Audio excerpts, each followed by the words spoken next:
At arbejde sammen med Oscar, det giver en enkel og nem og lige til platform at bruge. Jeg tænker, at Oscars samarbejde har været med til at udvikle min forretning og joine den på nogle af de andre punkter og nogle af de andre ting, jeg arbejder med. Vi har et super godt samarbejde med backoffice, både med kundeservice, men også med de andre Oscar-medarbejdere, hvis vi har nogle udfordringer, vi har brug for at løse.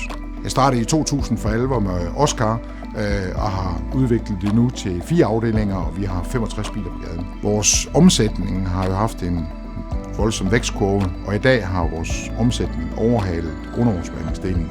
Så rent faktisk er Oscar nu min største del af forretningen, og undervognsbehandling er mindre del af forretningen. Med 4 afdelinger og 65 biler på gaden, så tænker jeg, at mit tidsforbrug er 2-3 timer dagligt. Jeg har en medarbejder i dag, der er dedikeret til at passe det. Han passer i weekenden og hjælper mig i nogle af hverdagene også. Jeg mener, at Oscar Biludlejning tilfører mig en væsentlig omsætning i det, jeg får kunderne ind i min produktion, ind til digital undervognsbehandling. Og lige pludselig siger folk, jamen Gud, gør du også det, så skal min bil da også have.